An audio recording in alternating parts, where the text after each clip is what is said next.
Hi everyone, welcome back to my mini blog. আজকে আমি তোমাদেরকে দেখাবো ভেজ মোমো তৈরি করে। ভেজ মোমোর জন্য নিয়ে নিয়েছি ময়দা, সাদা তেল, লবণ, ভালো করে ময়াম দিয়ে একটু একটু করে জল দিয়ে একটা ডো বানিয়ে নিয়েছি এবং ডোয়ের মধ্যে দিয়ে দিয়েছি সাদা তেল দিয়ে আধ ঘন্টার মতো রেস্টে রেখেছি। এদিকে আমি সয়াবিন, পেঁয়াজ কুচি এবং বাঁধাকপি সব কুচি করে নিয়েছি, আর আদা গ্রেট করে নিয়েছি, রসুন ও লঙ্কা কুচি করে নিয়েছি। এরপর আমি একে একে তেলে সব কিছু ভেজে নিয়েছি।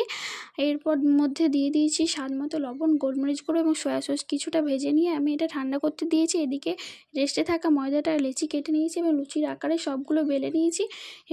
লুচির আকারে বেলে নিয়েছি। এরপর আমি মোমোর শেপ দিয়ে দিয়েছি। জানি খুব একটা ভালো দিতে পারি না, তবুও চেষ্টা করেছি। এদিকে আমি গরম জল করতে দিয়েছি। গরম জলটা ফুটে আসলে যেটা স্টিম করতে দেবো সেটার মধ্যে তেল ব্রাশ করে নিয়েছি এবং 10 মিনিট স্টিম করার পর আমার মোমো রেডি হয়ে গেছে। মোমোটা একটা প্লেটে সার্ভ করেছি টমেটো সস ও চিলি সস দিয়ে। খেতে সত্যি খুব ভালো হয়েছিল। তোমরা বাড়িতে বানিয়ে দেখতে পারো। আমার ভিডিওটি ভালো লাগলে লাইক, কমেন্ট, শেয়ার, সাবস্ক্রাইব করে